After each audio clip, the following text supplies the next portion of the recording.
Kinalampag ng ilang grupo ang opisina ng Independent Commission for Infrastructure para igiit na walang pagtakpan sa ginagawang investigasyon sa mga flood control project. Sa gitna niyan, nag-inspeksyon na rin ng ICI kasama ang DILG sa detention facility kung saan pwedeng ikulong ang mga sangkot sa anomalya. Nakatutok si Joseph Morong. Ikinagulat ng mga bantay ng security ang pagsugod ng ilang grupo sa compound sa Taguig kung saan nag-oopisina ang Independent Commission for Infrastructure o ICI.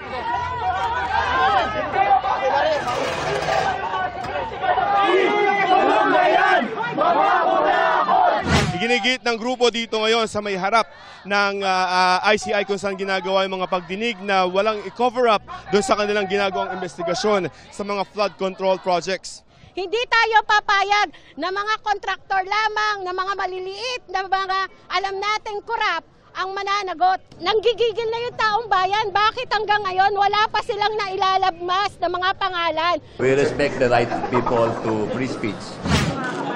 Ininspeksyon na rin ng ICI kasama ang Department of Interior and Local Government ang detention facility sa Payatas, Quezon City kung saan pwedeng ikulong ang mga sangkot sa anomalya sa flood control projects kung kailangan. Dito hindi maaaring idahilan ang sakit para makalabas. Meron po kaming infirmary dito, lalagyan namin ng lahat ng resuscitation machine. Kung dialysis kailangan, maglalagay kami. Kung kailangan nila ng heart monitoring equipment, maglalagay rin kami. Paglilinaw ng ICI, ombudsman talaga magsasampa ng kaso sa Sandigan Bayan na batay sa kinalap nilang ebidensya. Sa ngayon ay nasa preliminary investigation na ng ombudsman ang mga inihaing ebidensya ng ICI kaugnay ng mga proyekto sa Oriental Mindoro, La Union at Davao Occidental. Inireklamo na rin ng DPWH sa ombudsman ang mga sangkot sa umunoy ghost project sa Oriental Mindoro. Sana maintindihan ng ating mga kababayan na ang ICI ang hindi siya magpapakulong. Bumubuo ng ICI ng mga guidelines para i-livestream ang kanilang mga pagdinig pero tiyak nang hindi may palalabas ang mga nakaraang testimonya. We're gathering evidence. We cannot show our evidence.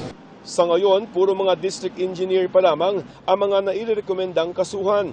You think that we can indict or file information against maybe congressmen, DPWH secretaries?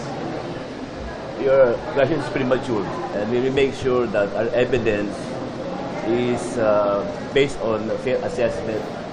We will observe due process, and we will prosecute and not persecute. Sa Senado, sinabi ni Ombudsman Jesus Crispin Remulla na may kakasuhan na sila sa Sandigan Bayan sa loob ng isang buwan. Maaaring kasama si dating Congressman Saldi Co. Malamang kasama. Kasi naalala ko mayroong Mindoro case na kasama sa mga final sa amin. Ayon naman kay Public Works and Highway Secretary Vince Dizon, baka mas maunang kasuhan sa korte ang mga inireklamo nila kaugnay ng ghost projects sa Bulacan kabilang ang mga dating district engineer at ang mga diskaya. Sa Pasko, sa kulungan na sila magpapasko niyan. Pero posibleng kulangin umano ang inihandang detention sa Payatas na ayon sa DILG ay may 108 selda. Lampas 400 ghost flood control projects kasi ang iniimbestigahan ng ICI. Kada isa, 10 na lang minimum. So ilan ang pwedeng gumamit ng facility dito? Ay kung 421 yan, times 10. Oh, kulang. Para sa GMA Integrated News, Joseph Morong, Nakatutok 24 Oras.